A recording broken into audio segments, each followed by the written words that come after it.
Hello and welcome to the Specim webinar. Today we are going to talk about the Specim GX17, the next generation near-infrared hyperspectral camera for advanced machine vision. My name is Minna Törmälä and I'm the Global Marketing Manager at Specim. Let me walk you through the agenda first. I will share you a few words about Specim, and after that we will discuss about the key benefits and features of the Specim GX17. After that, we will show and demonstrate you the GX17 in action with the SpecimONE spectral imaging platform and have a little bit of a look at how it can scan some plastic samples in real life. In the end, we have reserved some time for your questions. So please, if you have any questions, feel free to type them in the chat box and our experts will answer to those in the end. And the presentation will be shared to you afterwards. We will record it, so you will get it in case you are not able to watch it till the end. Thank you. But a few words about Specim. Founded in 1995, Specim is the true pioneer of hyperspectral imaging. At the moment, we have the market's widest camera portfolio, covering wavelengths from visible to near infrared, all the way to the thermal range. We are approximately 90 people, and we operate globally, with sales offices in China, Shanghai, New Jersey, US, Munich, Germany, and Spain, Barcelona, and head office in Oulu, Finland, and a distributor network that is spread all around the world.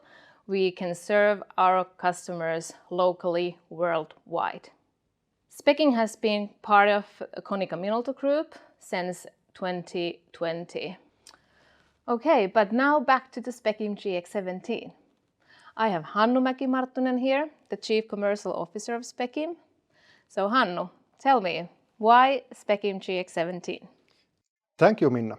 That's a very good question. And welcome also on my behalf to this Specim GX17 webinar. Firstly, hyperspectral imaging is amazing technology to solve customer challenges that traditional imaging technologies cannot solve. We wanted to make the camera that is cost efficient yet high performing, especially for our industrial customers. Near-infrared technology is a really powerful tool for applications such as food quality control, food sorting, recycling, and plastic sorting, for example. And that is because with the near-infrared technology, we can go above of visual wavelength range. We can see something that the human eye cannot see. Those are typical applications that can use Specim GX17 camera as well. But we in Specim, we believe that making this technology now more affordable for our industrial users, they can utilize it for wider application base. Specim GX17 camera, it's compatible with the SpecimONE platform, and that makes it even more easy for our customers to take advantage for this amazing technology and new camera what we are now offering. Thank you, Hannu. Thank you, Minna.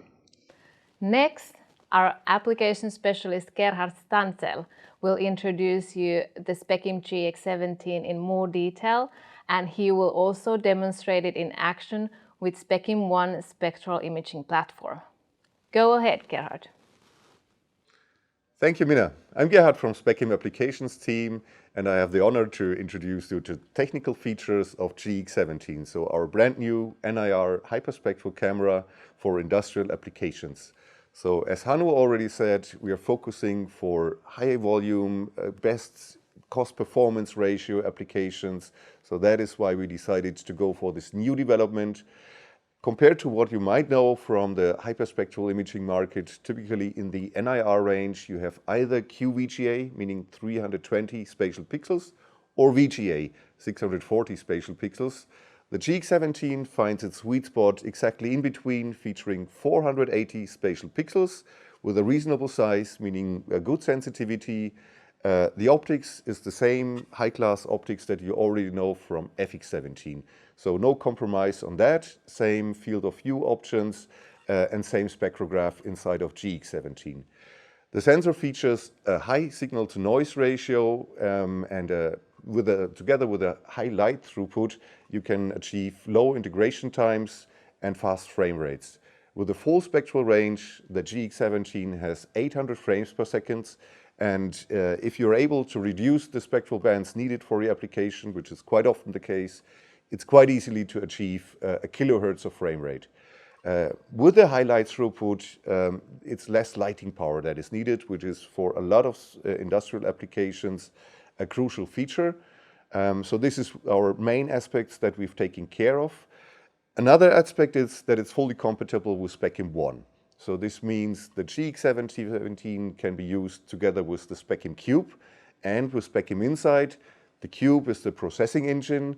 The Insight software is everything you need to analyze your data, to have a look at your spectra, to build models. They might be either quantitative or qualitative ones, deploying them on the Cube for real-time use. So it's quite a fast-forward and easy way to achieve your application and to do whatever you want to do with the camera. It might be in food or recycling, classifying different types of plastics, finding contaminants on food products, or even quantifying the amount of moisture in a certain product. So far, for now, for the technical features, let's have a look at the camera together with the Cube inside of the ONE concept in action. Now let's go for the demo. GX17 together with the Specim Cube. We prepared a model in Insight. So all of this is the SpecimONE. If you want to know more about how to build models in Insight and the capabilities of the software, just watch the video of my colleague Mathieu showing how to make this in detail. We prepared several samples. It's different types of white plastics, so you cannot distinguish them with the bare eye. They also have different, very small piece of plastics on top of it, so roughly a square millimeter to show you the capabilities of the camera. So let's get the spectral train running.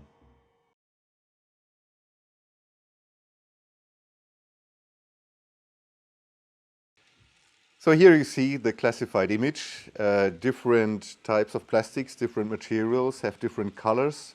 And what you can focus on is this tiny piece of plastics that we've just shown, 1 square millimeter roughly on top of another type, and you see it with the different colors on this object.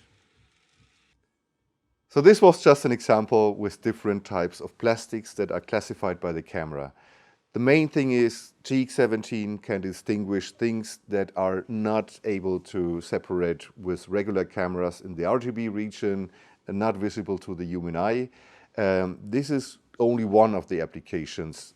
Another one could be in food industry, finding contaminants, checking your food quality parameters, but also doing seal inspection and lots of other applications. Now you've seen GX17 in action with SpecimONE. To wrap it up, it features a high spatial resolution, high light throughput, and high frame rates. All of this together is enabling your hyperspectral imaging application for sorting, for quantitative analysis, for detecting contaminants. Thank you, and now back to Minna. Time for your questions. Thank you everyone for your attention. That was our short demonstration of the Specim GX17, and now it is time for your questions. I hope we were able to give you a good overview of the new Specim GX17 camera, but maybe we were not able to answer to everything. So feel free to type your questions to the chat box, and we have Gerhard and Hannu both here answering those.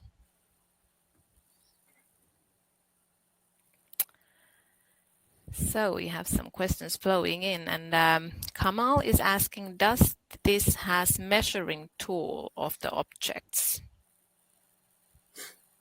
So if this Gerhard. means, if this is focusing on the spatial, so on the size of the objects, so measuring in a spatial dimension, no, it doesn't have. So the camera together with the cube, so the one platform, is heading for spectral characteristics. So everything that you analyze spatially could be done with regular machine vision tools. So this is something we are not strongly focusing on, if this was meant.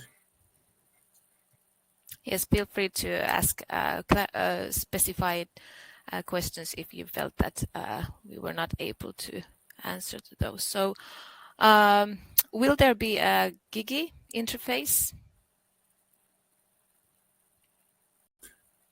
We are currently thinking about that, yeah. So at the moment we started with Camera Link, also because the Cube is currently in the Camera Link version. The Cube is upcoming now with GIG-E interface too. So we're considering the GX also to apply a GIG-E interface, but it's not done yet and it will take some time. And it's not finally decided, I would say. Okay, and another question for Gerhard. The little plastic piece were about 1 millimeter, square millimeter. What is the smallest particles that you can detect with GX17? It's not a super easy answer to question to answer. So because it depends mainly on the optics that you're using. So what we've shown is the standard lens with 38 degrees field of view, minimum working distance of about 150 millimeters. We also have a macro lens available. This is also coming from FX17, and as the optical part is the same for GX as with the FX17, the same optics can be used. And this is then doing a one-on-one imaging. So I would say on a pixel size, roughly 20 micron that you can see on the object. But also in machine vision, typically you say you don't rely on a single pixel. So you would go with 2 pixels minimum. So I would say roughly 40 micron that you can surely detect with the right optics. Okay, and a question from Laurent. Without reducing my spectral bands and at maximum frame rate, can I perform a spatial binning at camera level in order to go faster with my conveyor belt while keeping the shape of my samples? No, so for GX, this is not possible. The camera doesn't feature internal binning. The FX17 does it, and this is one of the differences of GX17 compared to FX17. The typical way to increase the frame rate of the camera is normally reducing the spectral region. So, for example, for plastic sorting, the region between 900 and 1100 or even more nanometers is typically not needed. And for a lot of other applications, it's the same. So this is a way to go to a kilohertz about that, maybe a bit faster. But yeah, no internal binning that would increase the sensor speed. Okay, and can this be used for Earth observations? I would say yes. Yeah, you can mount it on a UAV to do some kind of Earth observation. If satellite imagery, so the real far away remote sensing is meant, so the device is not made for space, but to mount it on a drone, it's possible. But I would go as quite some other data is needed for remote sensing, like an IMU to have data on the stabilization of the UAV. So is it tilting, something like that? I would refer to the AFX, as this includes the whole data recording, IMU, GPS, everything you anyway need for, or typically need for remote sensing. But yeah, why not? If you have a gimbal and the right drone, you could mount it to a UAV. Okay, I think this also goes to Gerhard. Is it fair to say that the signal to noise ratio from GX17 is 30% less compared to the FX17? Yeah, it's also not super easy to answer, but the maximum SNR of the GX17 is 700, while for the FX17 it's 1000. So this is like 30% less, yeah.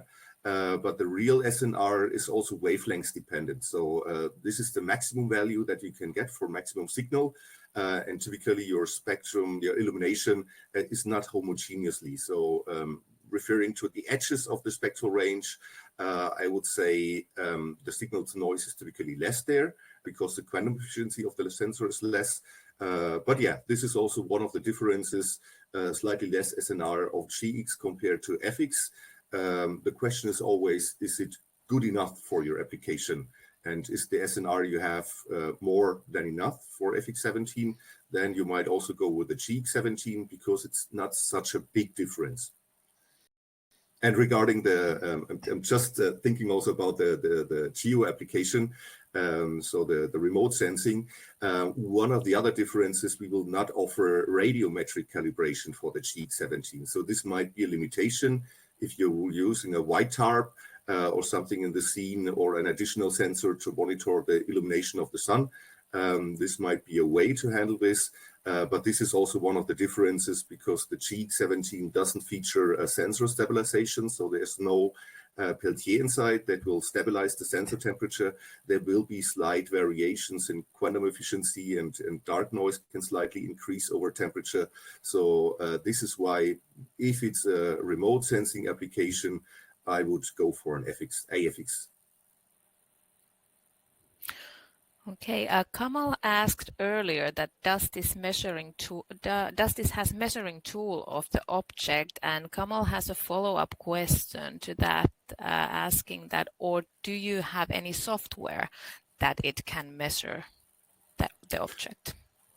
Yeah, I mean, we don't directly offer it, but this is the typical use case, so that we are either only with the camera delivering the spectral images, and then the processing is fully done by the customer, or we are going with the SpecimONE, featuring the inside software and the cube will do the real-time processing. So let's say the translation from spectral information into classified images or into quantitative information. And if then any kind of spatial morphological analysis is needed, there are quite some machine vision tools on the market. With the SpecimONE, so GX17 with cube, is GigiVision compatible. It is a standard interface, and you can go with that in LabVIEW, in Helken, in Sherlock, in whatever machine vision tool you want to go with. That features GigiVision support, which is the case for most of the tools. Okay, and Chris is asking that is the output from the Specim Cube GigiVision, and how was that output displayed? It is GigiVision, so the way we showed it in the video was with our own tool. It's called the Cube Player. The nice thing for this tool is it's also a helpful tool for software engineers, as we can also provide the source code for it. So it's a good start if you want to go with your own software. And especially bigger OEMs, machine builders that we are focusing on with GX17, they often build their own tools because this is their own intellectual property, their own knowledge about the application they can bring in. Yes, so it was the Cube Player that we've shown, but also within the web UI, so the browser-based web interface of the Cube, you can see the real-time stream. And this is another way to visualize the outputs, only one, of course, because if you have, for example, a quantitative application, there could be multiple outputs. So it's multiple result lines that you will get, and you separate them and put them into streams, image streams for the individual quantitative channel that you want to look at. So yes, it's GigiVision. Okay, and Albert is then asking what are the main differences between the FX17 and GX17? Maybe Gerhard can answer from the technical point of view, and if Hannu wants to answer from the commercial point of view. Yeah, so if you have already been mentioned, the most obvious thing is that GX17 has 480 pixels, FX17 has 640, but there are quite some more. One thing that I already mentioned was that the GX17 doesn't have a Peltier, so no tech cooling inside, no thermal sensor stabilization. This was one point where, especially at the sensor level, the prices of the sensor differ quite a lot. Another point is that the GX17 without the cube is not unified wavelengths calibrated. So with the FX17, you take one camera, you take the other one, they are behaving the same on the outside. This is not the case for GX17. So each camera will be individual, will have an individual wavelengths calibration. So if you want to go with the camera only, this is definitely something you have to take care of. Another point is that, we've already spoken about the lower signal to noise, maximum signal to noise ratio. The full well capacity of the sensor is slightly lower. So the sensors have quite different features. FX17, for example, has multiple regions of interest that you can use to speed up the sensor. This is not possible for the GX. Another point is the shutter. FX17 has an integrated shutter for dark referencing. GX17 doesn't have this feature. But another point is, for example, that GX has slightly bigger pixels than FX17. So as the optics is the same, the light throughput, everything is the same, but the sensor pixels are bigger. So you will have higher sensitivity just because of the bigger pixels. The trade-off is less resolution. The benefit is more sensitivity. I would say it's roughly double the sensitivity that you get with GX17. For quite a lot of applications, reducing the illumination power to roughly half of what you needed before can be a crucial benefit. So to have this higher sensitivity. With the lower number of pixels and lower number of spectral channels, we can go up to 800 frames per second over camera link for the GX17 for the full spectral resolution, around 170 channels. FX17 with camera link features 670. So GX17 is slightly faster, but less resolution. So there's always pros and cons of both technologies. So we think GX17 is not mainly is not an internal competitor at all. It's just an additional camera for specific use cases, especially those ones that want to go into volumes and where the prices are super critical. And another point is no internal image enhancement, so no optical corrections.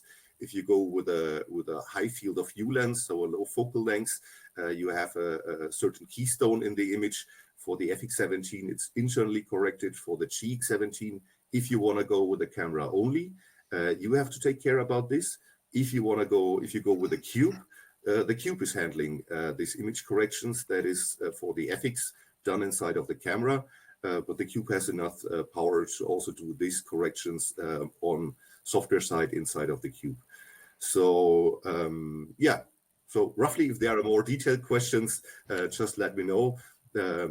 There's also, for example, for GX, no internal binning available, as already mentioned. And as the sensors are different, in the detail, there are a few differences. At the end, it might be worth checking the GX if you have a volume application, if it works for you, and if it does the job, fine. Okay, I hand over to Hannu. Okay, thanks, Gerhard. Yes, quite many technical differences and so on. But from commercial point of view, naturally there are quite many differences between GX17 and FX17 as well.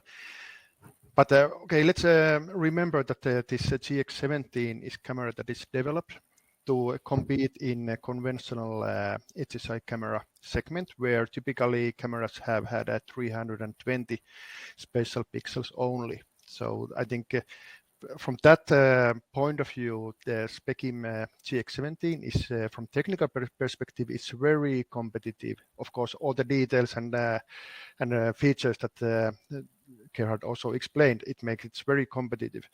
And then from business-wise, in this business segment, the idea why we have developed this camera is that we are offering that camera for volume business to very lucrative, very interesting price levels. So idea is now to bring a new price segment for this type of traditional 320 or conventional HSI camera segment.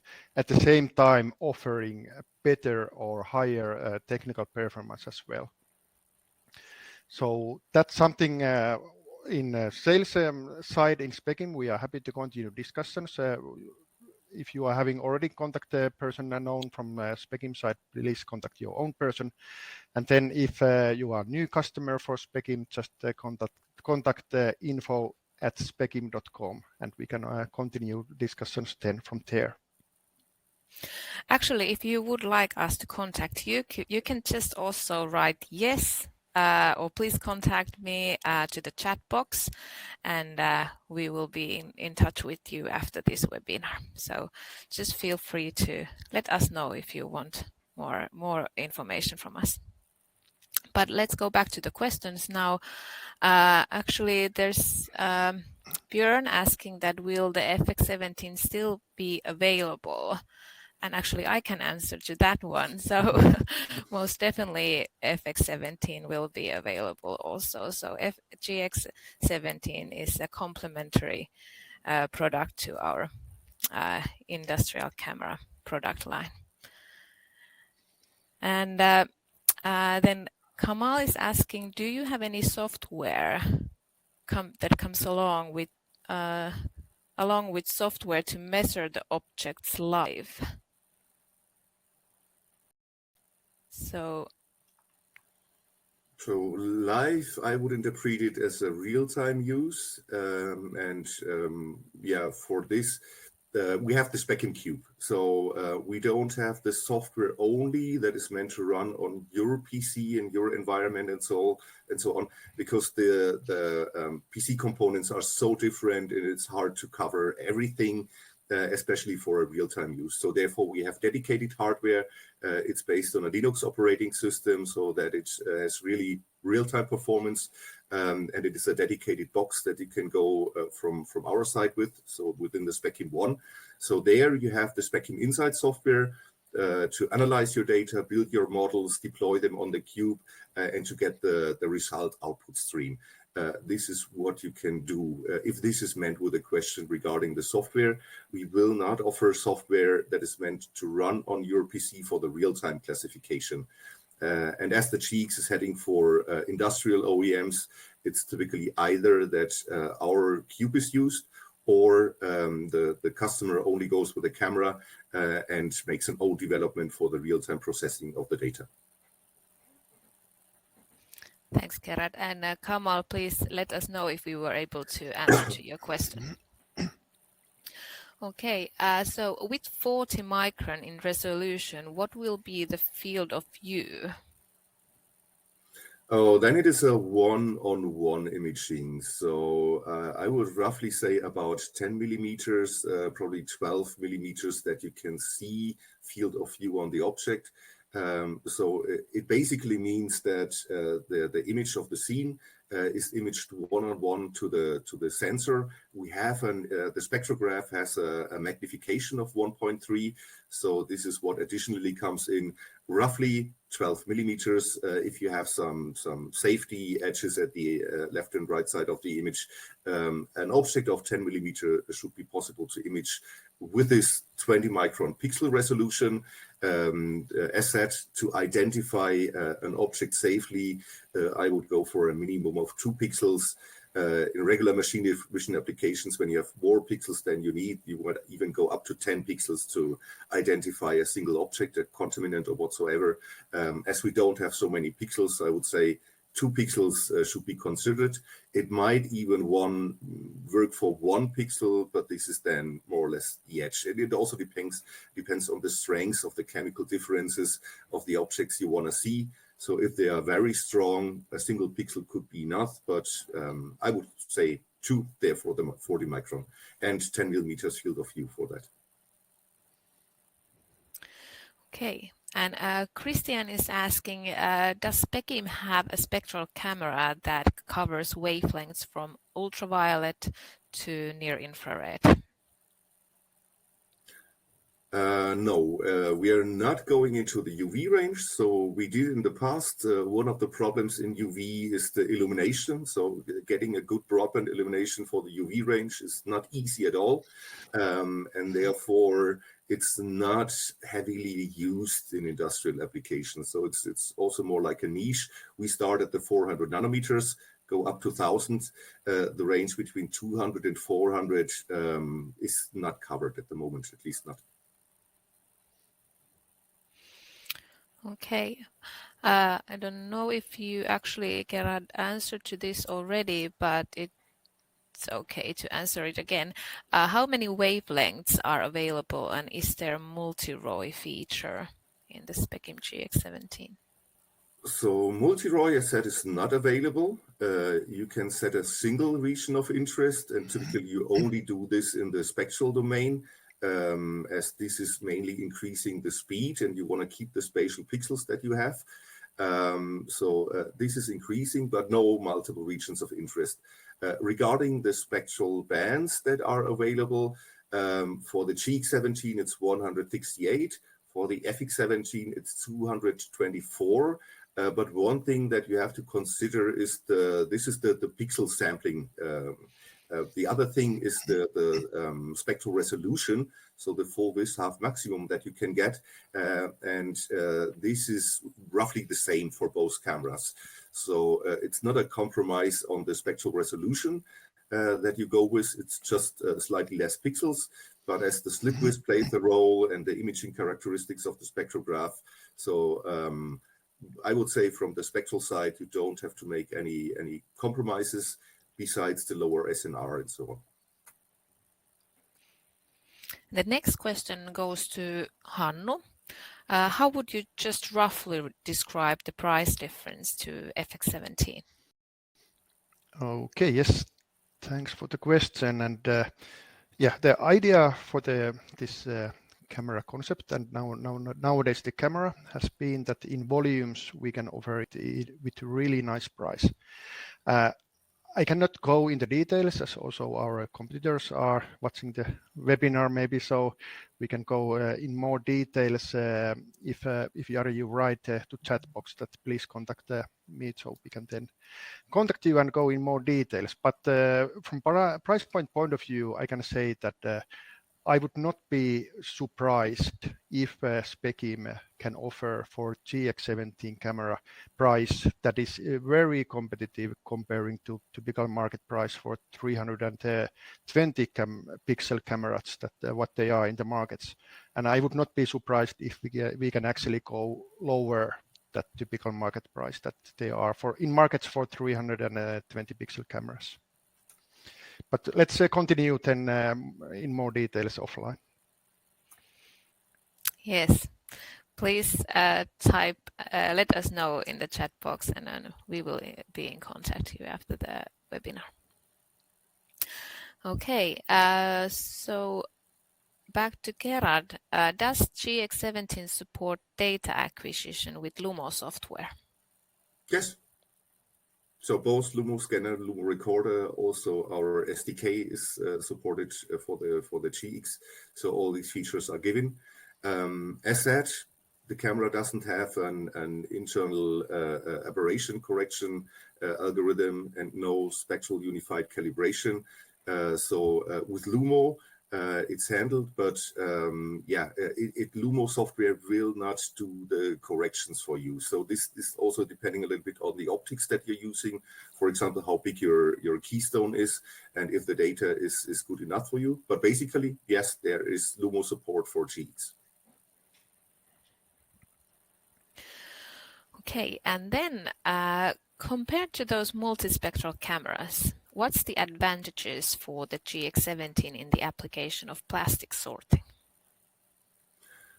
Yeah, compared to multispectral cameras, so there is no sharp definition from what I know about what is really multispectral and hyperspectral. So it always depends on your application. If your application only needs a few bands, few wavelength bands, like 3, 4, maybe up to 12, 14, a multispectral solution could do the job.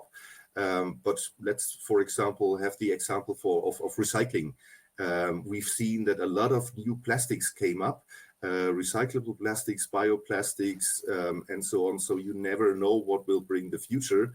And for a system like that, you typically think that it should run 10 to 15 years. So what I would say is an advantage of hyperspectral against multispectral is that you have more flexibility. Also regarding the signal processing, if you have data, a spectrum that consists of 170 or 200 to 220 information, you can do a derivative. Whereas if you have only 10, 5 data points, there is no possibility to make a derivative of something like that. So for me, it always depends on the application. If a simple application measuring an NDVI, for example, only needs a few bands, so you can make a specialized NDVI camera and it's doing the job, but only this one. And if you need something else, you go for another camera and for another one, and it always has to be dedicated to a certain application. For volumes, it's fine. The general multispectral cameras, so it mainly depends on the use case, what you want to go, and if this works for you or not. So, yeah, not sure if this answered the question, but... Okay, and then Marek is proposing us that we should make a webinar about lighting for FX cameras. So I believe this is about what kind of illumination is required. And it's a very good idea. Thank you for the idea. And we are always welcoming ideas from our audience, what kind of webinars you would like to see. So thank you, Marek, for this. Yeah, thanks for the suggestion. But let me also point out, we have a technical note about illuminations. So it is for spectroscopy a super important topic. So this is something you have to take care of. There is no difference between FX and GX as the wavelength range is the same. Interesting part is that LED-based illuminations are coming up, and there are some possibilities. We can already discuss about this, but yeah, making a webinar might be a good idea. That's a good point, Gerhard. You can find these application and technical notes from the Specim.com website.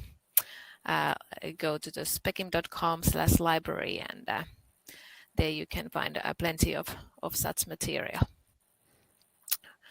Okay, and next question comes from Sven.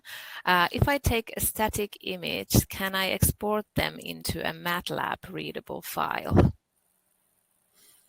With Insight, yes. So this is one thing. Another point, what we are typically working with regarding the data formats is the NV format. So this is coming from remote sensing. It's an open format. You have the binary file together with a header file that describes how the data has to be interpreted. And this is also what, for example, our Lumo software supports. If you're using Insight, then you can even copy your spectra into a MATLAB format directly, so that you can do copy and paste. But also for MATLAB, there are NV file readers available. So I would say NV is the typical data exchange format for hyperspectral cubes. And then next question is, what's the estimated acquisition and elaboration time with Cube, GX17 and FX17?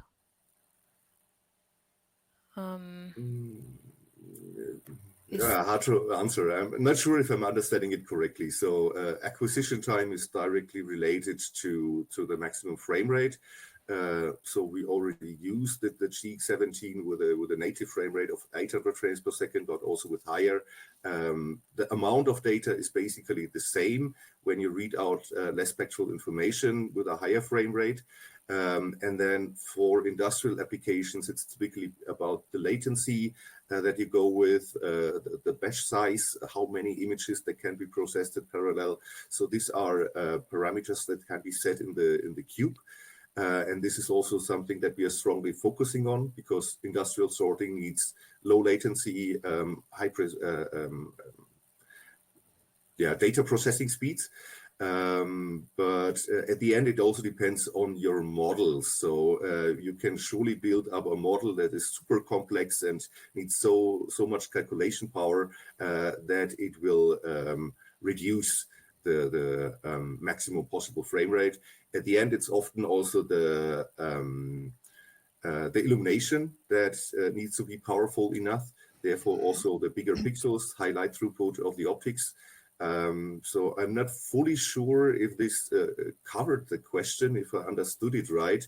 But of course, low latency and high processing speeds is something that we focus on with the Cube, and therefore it is a dedicated platform based on a Jetson's Xavier. Good, well suited for matrix multiplications that are needed for this data processing, and also featured with a Linux operating system so that we can guarantee real time. But at the end, in the detail, real time also has to be defined, and the main important thing is how much time is available. If you do you have only a few milliseconds from image acquisition to the decision to shooting out a part or not, then the parameters will be set a bit differently than if you have more time for that.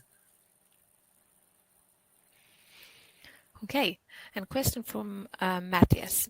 When using a small spectral region of interest, will the GX17 be faster than FX17 with the same spectral region of interest? Yes, basically because we have less pixels. So also the covering the same spectral range is done with less pixels for the GX17.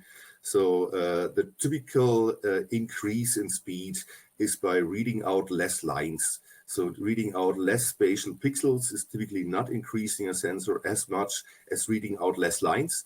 So for the same spectral range for GX, you need to read out less lines as for the FX17. And so therefore, yes, I would say GX will be faster than FX where for the same spectral region that you read out, just because it's less pixel, less information to read. And another question from Matthias, does the GX17 power input has reverse polarity protection? I think so, yeah.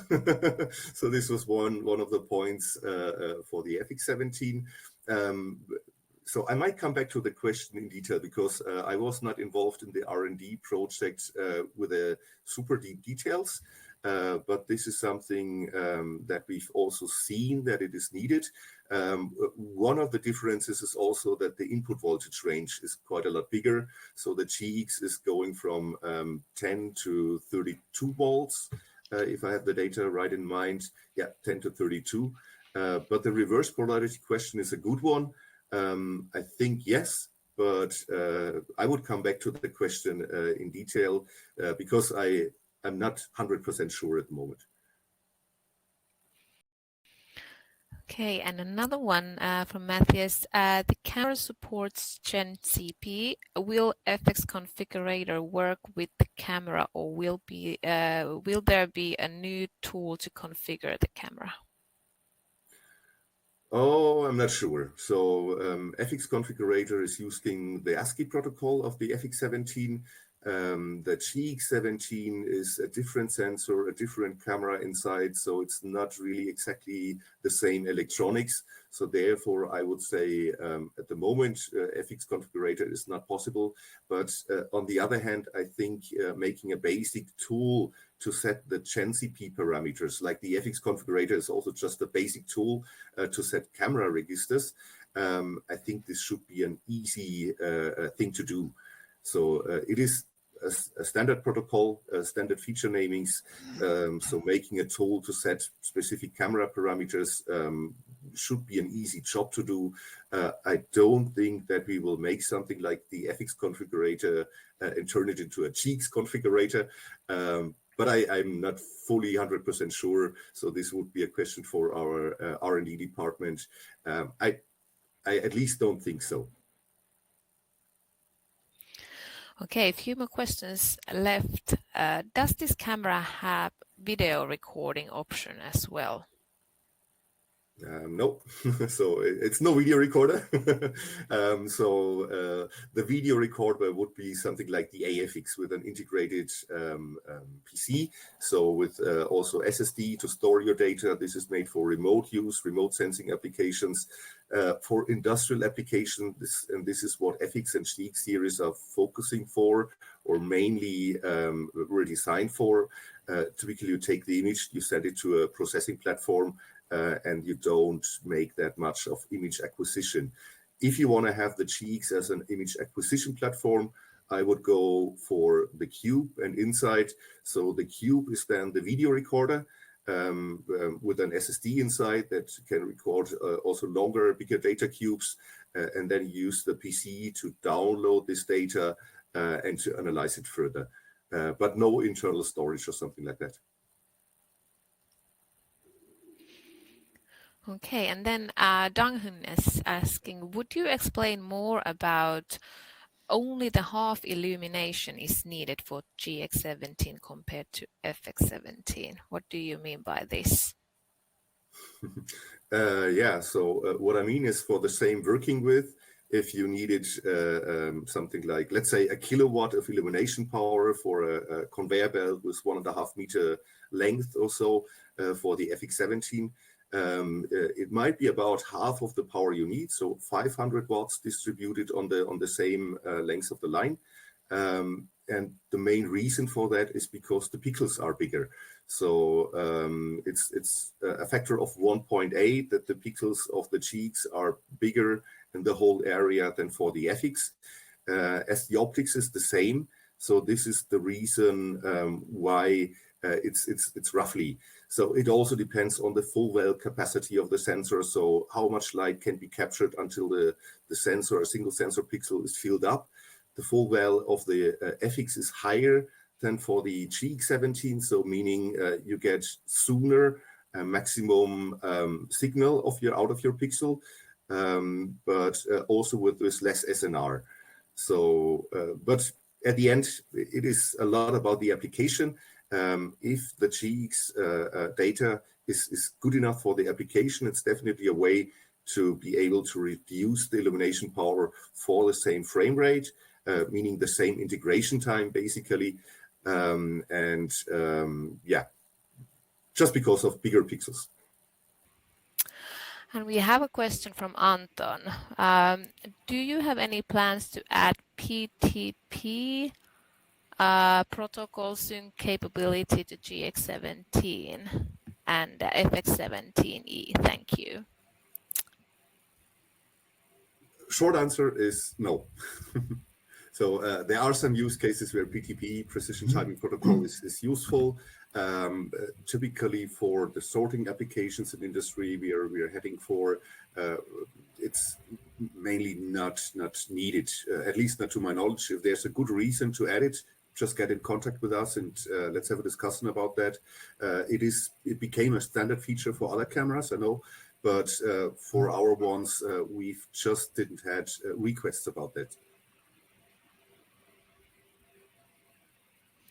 Okay, and the next one goes to Hannu. How does the price compare to the FX17? Okay, that's always very interesting questions when we are launching new products. And yes, the price point for GX17 is lower than FX17 already in smaller quantities. But the product itself, it's designed for volume industrial customers. So especially with that type of industrial customers buying in high quantities, we can offer very lucrative, nice pricing. I don't like to compare GX17 that much for FX17. So let's compare 10 with GX17 to those 320 pixel traditional HSI cameras. And I think Specim GX17 is very competitive camera against those cameras. And also from pricing point of view, I would not be surprised if we can actually offer lower price that typically are offered in the market for 320 pixel cameras. I cannot go in details regarding pricing here. Also, competitors are watching our webinars. So let's have detailed discussions then offline. So please contact our sales team for further discussions. Yes, and feel free to also send us a private chat message if you want us to contact you afterwards. So we will be happy to continue discussions with you after the webinar. And next question comes from Andrew. Andrew is asking, is the color from camera or fake color? And continue to that, is the camera black and white? Okay, I think this refers to the image that was shown from the application. Just in general, we are not working in the visible range, so we are not covering what we are used as humans to colors. So we are in a totally different range, above 1000 nanometers, so there is no color anymore. The sensor itself, therefore, doesn't have, no NIR sensor, to my knowledge, has any RGB pattern, which wouldn't make sense. So it is a black and white, a monochrome sensor. And the spectral dimension is, it works like a line scan camera. The second dimension is used for the spectral information. So it is a matrix sensor. And the colors that were shown in the video, this is, fake colors. So the real colors that we see with our eyes, we have seen it in the video, all of the plastics are white. It's just the material that is different. And the material means it's also the molecular bondings, the composition of the materials are different. And this is what we see in the NIR. For plastics, especially CH bondings, they are different for the different plastics. So it's a different view that you are enabling. And therefore, it's also so interesting and useful for plastic sorting, for example. Thank you, Gerhard. I hope this answered to Andrew's question. And the next, Francis, it's okay if you joined late. We can still go through this. How do we correct for the dark current if there is no shutter? So from my point of view and experience also from machinery in the field, one way, let's say you have a recycling machine. Why not look with the camera on a black belt? Typically, there's some housing around this area of the machine, so that the ambient light is not super disturbing. Even if you would have fluorescent light or LED light, this wouldn't disturb. If it's strong halogen light or strong sunlight that hits the line of sight of your camera, then it might be a little bit disturbing. But typically, especially for sorting machines, you have active lighting, relatively powerful one. So all the ambient is super low compared to the active lighting. And therefore, one option is just to switch off the light, make an image, a dark image, and use this without closing the shutter. This is just one option. Another one could be go there, close the lid, put something in front of the lens, or use the lens cover to make the dark reference. It would be more like in the lab to do so. But yeah, very often it's not that much intensity or energy that you see when there is no active lighting, especially if the ambient light is LED or fluorescent based. So this is one option. And from my experience knowledge, there are already machines outside there doing plastic sorting that don't have an active shutter inside. It is one of the differences to FX17 and one of the ways to also reduce the price of the camera. Okay, I think next one also goes to Gerhard. So Michael here is asking that, do we have any plans to add network streaming capabilities such as real-time streaming? No, it would be a little bit different as a use case. So for me, real-time streaming protocol is more like for surveillance cameras, things like that. So it is technically an option to add this, but then you also have compression, and it's not the typical way. So the way and the interface we use is uncompressed data sent to the cube or to your processing platform, to your computer, either via camera link or with gigabit Ethernet. For the GX17, at least for the moment, it's only camera link that is possible. And you get the full uncompressed data. And this is normally it is what is wanted. No compression or things like that. Okay, and next one from Sylvian.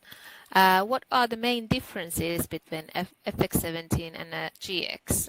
And I believe that for this one we can answer both from the technical perspective and then Hannu from the commercial point of view. Mm-hmm. Yeah, I think the most obvious thing that you see is the reduced number of pixels. So compared to QVGA 320 spatial pixel sensors, we have quite a lot more. Compared to VGA 640, we have quite a lot less, so the same amount of pixels. So we found the sweet spot in between. And this is also what makes the camera kind of unique on the market. So at least to my knowledge, there's no other 480 pixels, 480 spatial pixels. Also regarding the pixel size, we're typically in between these two types of sensors. So this is one of the main differences. Another difference to FX17, as already said, is for GX, the pixels are slightly bigger. In the full two-dimensional area, it's 1.8 times, so almost 2 times bigger, which gives also a good area to collect photons, so it's high sensitivity.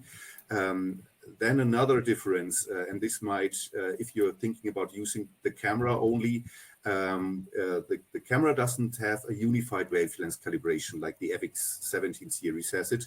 So each device will come with a unique wavelength calibration. And this is, if you want to go only with a camera, this is something you have to take care of. We know there are a lot of machine builders, customers that are fine with doing that by their own. And therefore, you need to know a little bit more about how to deal with these things with wavelength calibrations. Another part is no aberration corrections that are done inside of the GX. So this typically is done for the FX in an FPGA. Those are quite expensive parts. So we try to reduce it to the minimum and still have a good product. As said, the optics is the same. So this is where we haven't done a compromise. But on the features like shutters, aberration corrections, the image enhancement functions, unified wavelength calibrations, and so on, those were the points where we have the differences to the FX17. It doesn't have multiple ROIs like the FX17. It has less maximum SNR value, lower full well capacity, which is typically not so super disturbing in sorting applications where it's anyway about getting a reasonable signal within the shortest time possible and with the minimum amount of light. So these are a few of the differences.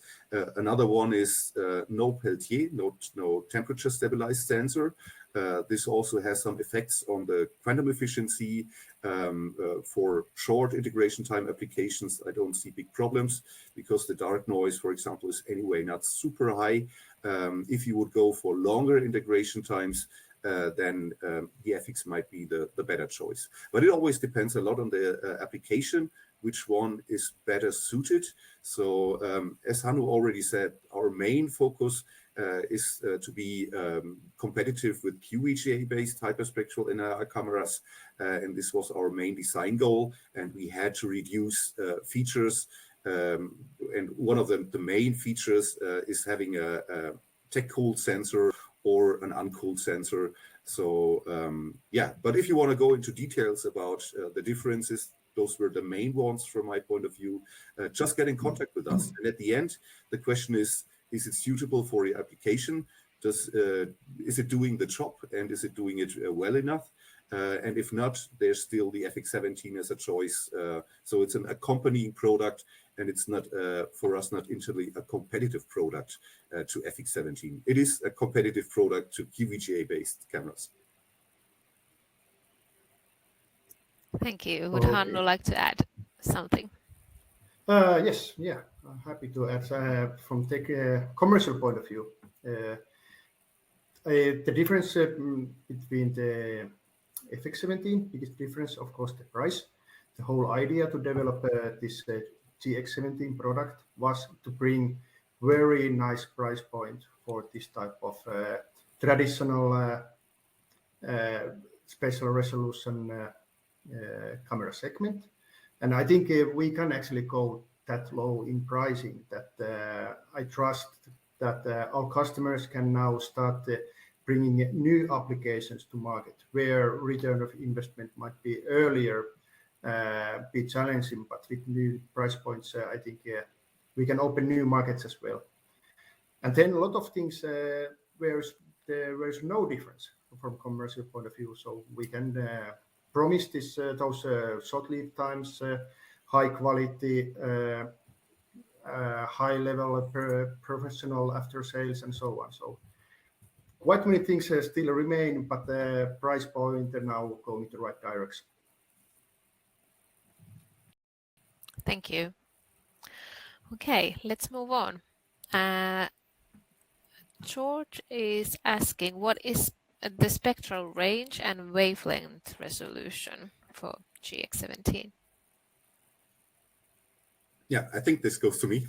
Yes, this goes to Gerhard. Both FX and GX17 have indium gallium arsenide-based sensors, so both are working in the NIR. Typically, those sensors are very similar.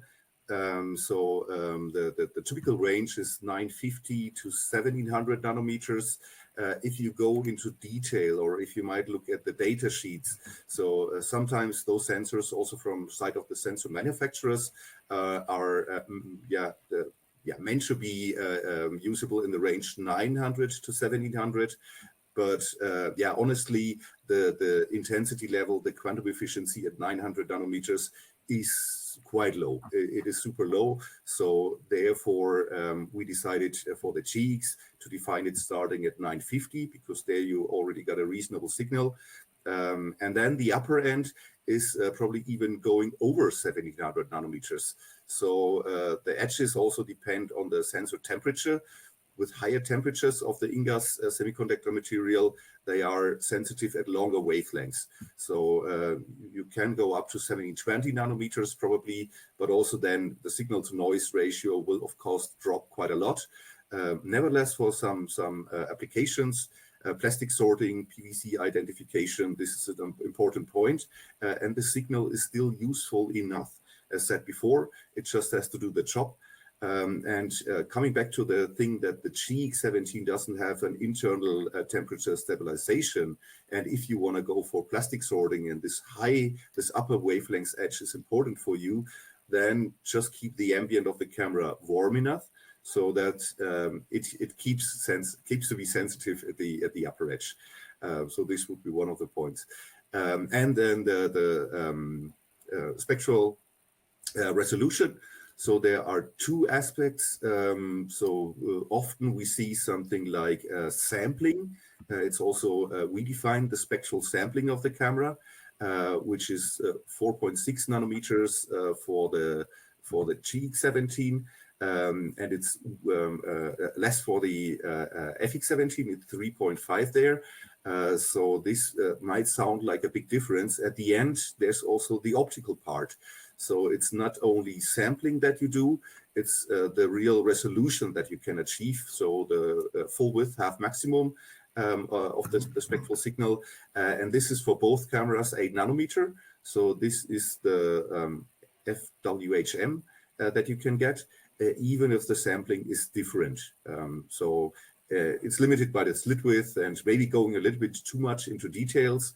But if you'd like to go more in detail and discuss more, just contact us. Always happy to discuss about these points and to bring some understanding about what is sampling, what is real resolution, what is really important for my application. In the NIR, the absorbance bands are typically not super sharp. So therefore, it's important to find the right compromise between throughput, light throughput, and spectral resolution, because this is directly connected. Sometimes we also see from some competitors that the spectral resolution is giving as the sampling, which is not totally the truth, but then the discussions can start. Yeah. Okay, and also if you are more interested about the technical specifications of the product, you can download the datasheet from the Specim website. We can provide you the link to the product page to the chat box, and there you can go and download the full datasheet. But let's move on. Nestor is asking, is the GX17 suitable for drone operation? This goes also to Gerhard. I would say in general, yes. So GX17 is slightly bigger, slightly heavier than FX17. And then it depends a little bit on what you want to do. So basically, it is covering the same range. It can be used for that. Our first suggestion, if somebody wants to go for remote sensing for drone-based application, would always be go with the AFX17. This features an IMU, GPS, onboard computer, onboard data storage in a very small and compact housing, carbon plates at the edges to reduce the weight. So it's more a sophisticated product for this application. But nevertheless, you can mount a GX on your drone, add it at your own data recorder, and then you can go with that.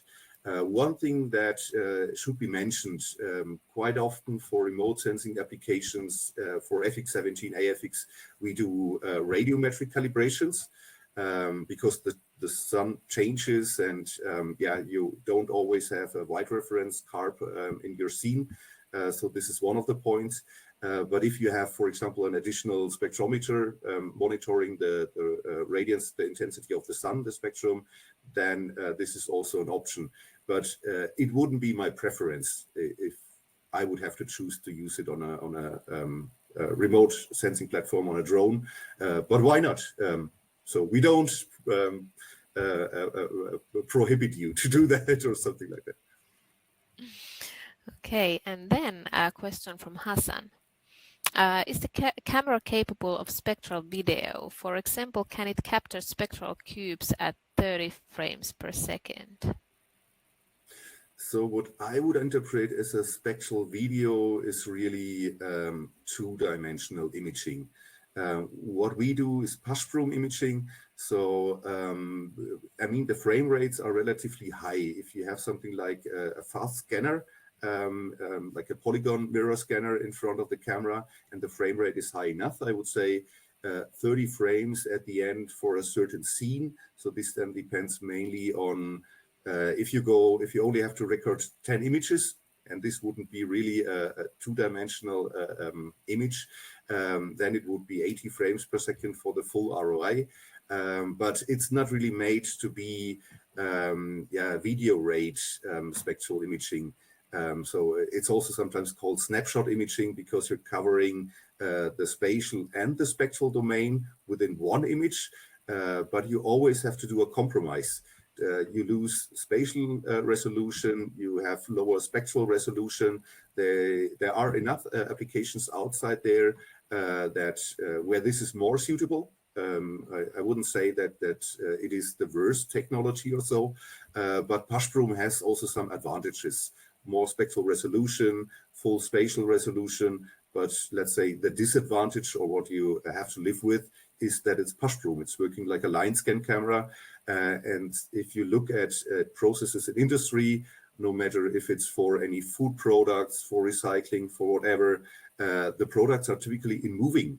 You have a conveyor belt that transports the plastics. You have your bread on a conveyor.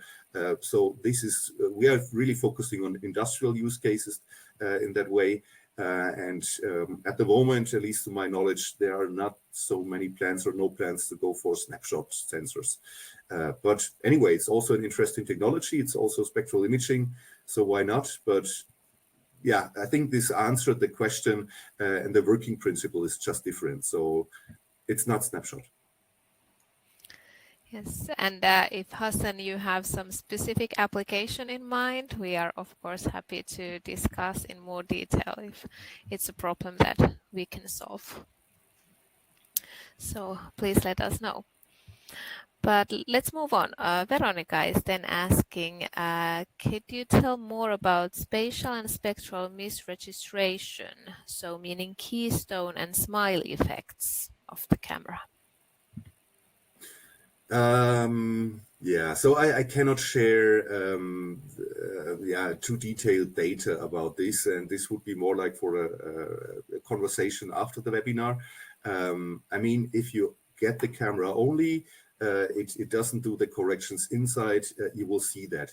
For the keystone, it mainly depends on the field of view of the entrance lens. If you have a low focal length lens, meaning a high field of view, like 90 degrees, then you have a significant keystone. If it's a lower field of view, 50 degrees, 38 degrees, the keystone is already quite low, but I will not share any numbers here. Either you will see that, but if you think about buying an GX17, I can understand that you would know this before. It's not super strong, let's say that way, but it depends on the lens, the keystone. For the smile, it's similar. This is more inside of the spectrograph, independent from the entrance lens. There is some smile, it's not super strong, but let's discuss this afterwards. So I can understand the question fully, but I cannot share any detailed figures or numbers in this audience. Yes. So yeah, feel free to type us a message in the private chat if you like, if you want us to contact you afterwards, and we will be happy to continue the discussions. Okay, but next question from Kem. What is the best material for white reference and how often should be done? So the typical material, it's also where this standard reference material are based on, is Teflon. We all know Teflon, and you can also buy it in a warehouse or whatsoever. There's a difference between this really reference tiles, because the optical surface is diffuse, they are reproducible, they keep always the same. If you buy a plate of Teflon from two different vendors, you can be quite sure that they are different. They also have some inhomogeneities. Typically, it's a shiny, glossy surface. So a regular Teflon plate is not the best choice. On the other hand, these dedicated white reference materials are relatively expensive. And coming back to an example from the plastics recycling, you wouldn't use a real white reference material inside of these machines because it will get dirty, and therefore you make a compromise. And there it could be a Teflon stripe, which is just sandpapered, or some other materials that are in use. So these machine builders have typically found the reference material of their choice. The important thing is that it's reproducible, and even more important is that it doesn't feature any own absorbances. So a white PE stripe is not doing the job because this absorbs at certain wavelengths, so it has a spectral signature. Teflon doesn't show this, at least not up to a certain wavelength range, and not that strong, and that's the reason why also these standard materials are based on that. Okay, and how often should it be done? Typically, engineers answer, it depends. It depends on your application. For a recycling machine, it might be done once a week or even less. For high precise color measurement, or if you do pharmaceutical analysis whatsoever, where it's more critical, it could be done right before each measurement you want to do, for example, in the lab. This is just not possible in a recycling machine. So this is really depending on what you do. And maybe coming slightly back to these aberrations questions, if you don't want to deal with these aberration corrections, keystone, smile, these things by your own, the cube can do this for you. So within the SpecimONE, the cube will do the data processing, the image corrections that typically the camera, the FX17 is doing. So this is a way to not have to handle this.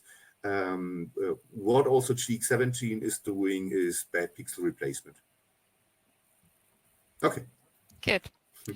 And the next one, Kalle is asking, is it possible to put custom lenses to the sensor for application in the micro scale?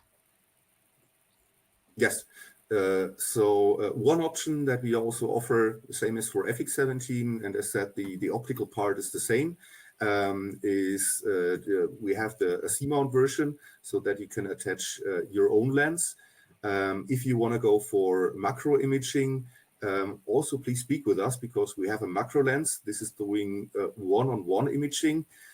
So let's say roughly 20 micrometers per pixel that you also see on your object. For quite a lot of applications, this is enough. And that was also the reason we already developed it some years ago for FX17. It could also be used for GX17. But yeah, your own lens can also be used with the C-mount. Okay. Sylvian is thanking for the nice presentation. Thank you, Sylvian, if you are still online. And next comes from Paul. So the GX17 is camera link only, or is GIGI also available? It's not available right now. We are thinking about that. We know the advantages, disadvantages of both things. So also difference to FX17, where you have the choice of both interface types. So it is currently in discussion in our R&D team. It will surely not happen within this year. But an important thing for this is also your requests. So the more people, the more customers are requesting the GIGI interface for the GX, the more likely it will be that we will go for that. So thanks for the question. And next from Ristia. How sensitive is the camera through ambient temperature? How is it affecting the spectral range in this camera? Mm-hmm. So if you have a look at the data sheet, so you already see for the spectral response, we've given the QE plot, the quantum efficiency relative sensitivity plot, also with temperatures given. It is not super strong. So for a lot of applications, especially for those ones that are not relying on the information over 1650 nanometer, it is not changing that much. So dark noise is changing, but also this, we anyway do the dark noise abstraction. It could be done new, and for the dark noise, you can even go for a certain integration time to make the dark noise image, the black image, at different temperatures. And you just select the one where the ambient temperature is fitting best. But there are applications where the range is important around 1700 nanometers, as already said. Plastics, PVC is one of the things here. And then it is about keeping the sensor warm enough. So the plots are giving for 5-degree ambient temperature, 40-degree, and a nominal 21-degree. You see the main change at the upper edge around 1700. There's also some change at the lower end, but this is typically not the important range for the applications. Thank you, Gerhard. So I think this is the last question. If you still have more questions, please feel free to ask more questions. We still have some time. But Andrew is asking, it can do 800 frames per second. Is it 640 times 480 VGA or QVGA?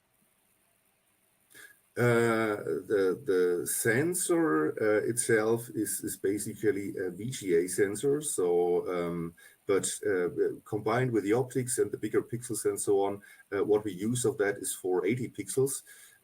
So because these are the types that are available on the market. So if you're into this, there is typically nothing in between.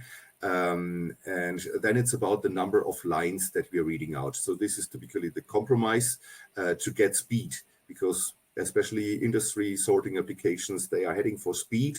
So this is one of the main important factors. And spectral resolution has to be good enough for the application. And already with the FX17, we try to find the sweet spot which fits for for most of the applications. Yeah, so the sensor would be 640 spatial pixels, but the ones that we are using are the 480 in the middle. And then it's around 170 lines that we're reading out. Of the 480, 512 lines that are fully available. So this is very often done for spectral cameras. And it's also similar for the FX17. The important point is spectral resolution is not so important the spatial one, and the speed factor is more crucial than having a super high spectral resolution, because this would decrease the speed. So it is a compromise between several things, and the 800 frames are for the full region of interest. And as already said in the video, you can go with lower spectral region for a lot of applications. So a good thing, what was always in mind is it would be nice to reach a kilohertz for a line scan camera with a reasonable spectral resolution and reasonable spatial resolution. Okay, thank you, Gerhard. I think that was the last question. So thank you everyone for your active participation. If you have any further questions, we are happy to continue discussions afterwards. And if you have any applications in mind where you think HSI could be a solution, we are happy to discuss more. And like said already, the technical datasheet can be downloaded on the Specim website. And also the recording. Oh, there's one more question. Let's take this one before we end the session. So can the MROI be selected at random, or does it need to be a continuous range as with FX17?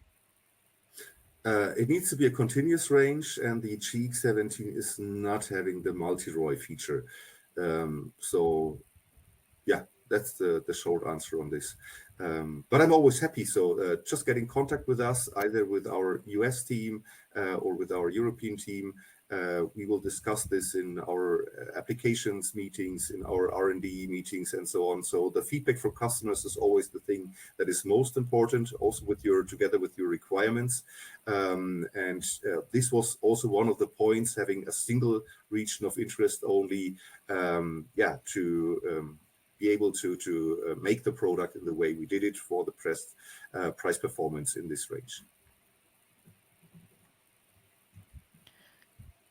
Good. So if no further questions, then the presentation will be shared with you automatically afterwards. And yeah, thank you very much for your attendance, and hope to see you also in the future in the Specim webinars. Thank you very much. Have a nice rest of the evening.